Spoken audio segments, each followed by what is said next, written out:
الحمد للہ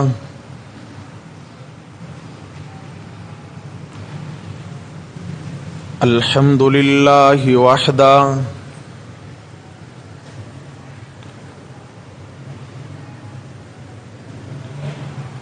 والصلاة والسلام علی من لا نبی بعدہ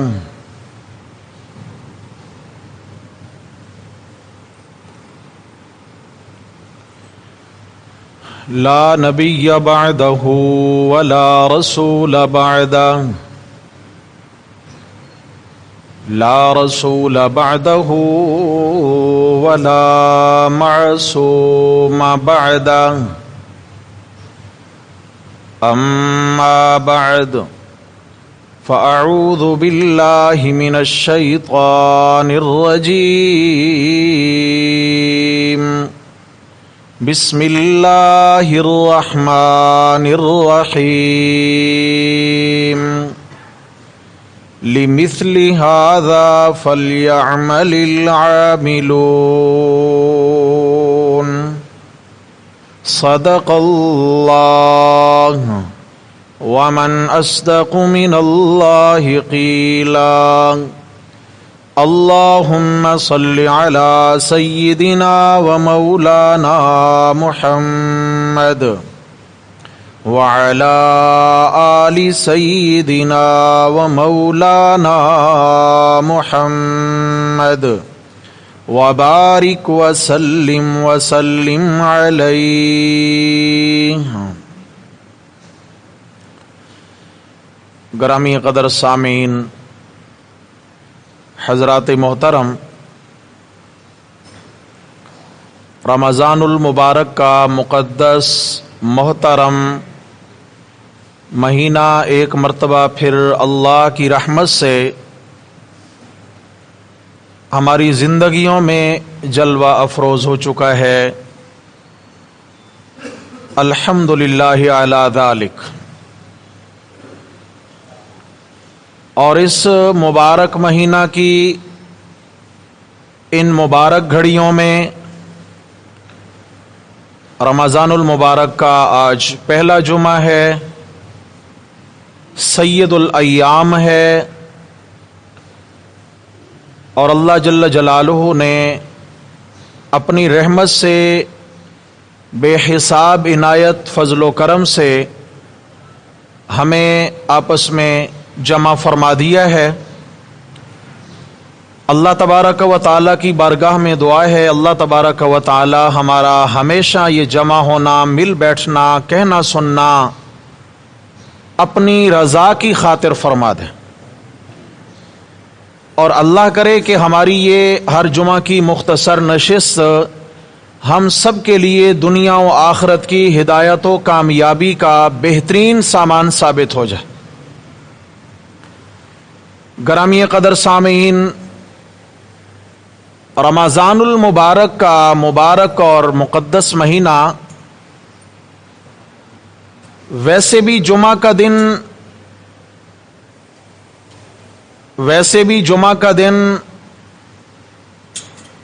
برکت کا دن ہے، اور جب رمضان کا جمعہ ہو اور رمضان المبارک میں بھی رحمت کا عشرہ،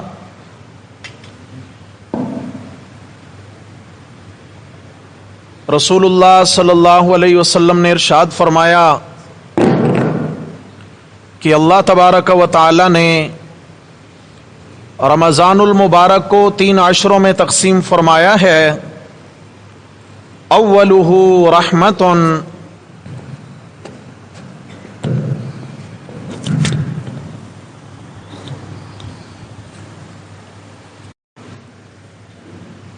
فرمایا اولہ رحمت، اوسطہ مغفرت، وآخرہ عتق من النار۔ یہ چل رہا ہے کہ رمضان کا پہلا عشرہ اللہ تبارک و تعالی کی جانب سے نزول رحمت کا عشرہ ہے۔ مطلب کیا ہے؟ باقی کے 11 مہینے بندہ اللہ کی رحمت کی تلاش میں مارا مارا پھرتا ہے کہ اللہ کی رحمت نصیب ہو جائے، لیکن یہ مبارک مہینہ اور اس کا یہ بابرکت پہلا عشرہ ایسا مبارک عشرہ ہے، فرمایا اس عشرہ کے اندر اللہ کی رحمت گناہگاروں کو ڈھونڈتی پھرتی ہے۔ اللہ کی رحمت گناہگار مسلمانوں کی تلاش میں رہتی ہے کہ کوئی سچے دل سے اللہ کے حضور گڑ گڑا کے اپنی سابقہ زندگی پر معافی مانگے تو اللہ کی رحمت اسے نواز کر ہمیشہ کے لیے جنت کا وارث بنا دے۔ میرے بھائیوں، یہ وہی مبارک عشرہ ہے جس کا نام ہی رحمت کا عشرہ ہے۔ درمیانی عشرہ کے پھر اور اوصاف ہیں، آخری کی اور ہیں، انشاءاللہ ہم چلیں گے تو ان کے متعلق بھی قرآن و سنت کی روشنی میں جتنا میرے رب نے توفیق بخشی انشاءاللہ ہم پڑھتے چلیں گے۔ آپ صلی اللہ تعالی علیہ وسلم نے فرمایا کہ قیامت کے دن اگر کسی نے کامیاب ہونا ہے، اگر کسی نے بخشا جانا ہے، اگر کسی نے جنت پانی ہے تو محض اللہ کی رحمت کے بل بوتے پر۔ کیا مطلب ہے؟ اعمال کے بل بوتے پر جنت نہیں ملنی، ہاں اعمال کیوں کرنے ہیں کہ اعمال کی برکت سے اللہ کی رحمت حاصل ہوگی، پھر رحمت کی برکت سے جنت حاصل ہوگی۔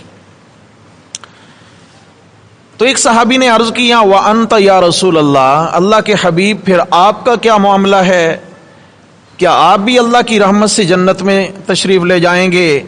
تو آپ صلی اللہ علیہ وسلم نے فرمایا إِلَّا أَن يَتَغَمَّدَنِيَ اللَّهُ بِرَحْمَةٍ، ہاں میں بھی تبھی جنت میں قدم رکھوں گا جب اللہ کی رحمت مجھے ڈھانپ لے گی۔ رحمت للعالمین صلی اللہ علیہ وسلم کو بھی اللہ کی رحمت ڈھانپ لے گی۔ جنت طلب کرنے کی چیز ہے میرے بھائی۔ میں نے آپ دوستوں کی خدمت میں جو آیت تلاوت کی ہے اس میں اللہ تبارک و تعالی نے فرمایا، پیچھے جنت کے تذکرے ہو رہے تھے، فرمایا لِمِثْلِ هَذَا فَلْيَعْمَلِ الْعَامِلُونَ، فرمایا یہی تو چیز ہے جس کے لیے عمل والوں کو عمل کرنا ہے، یہی تو چیز ہے جس کے حصول کی خاطر عمل والوں کو عمل کرنا ہے، یعنی عمل سے اللہ راضی ہوں گے، اللہ کی رحمت کے دروازے کھلیں گے اور اللہ کی رحمت کی برکت سے پھر جنت کے دروازے کھلیں گے۔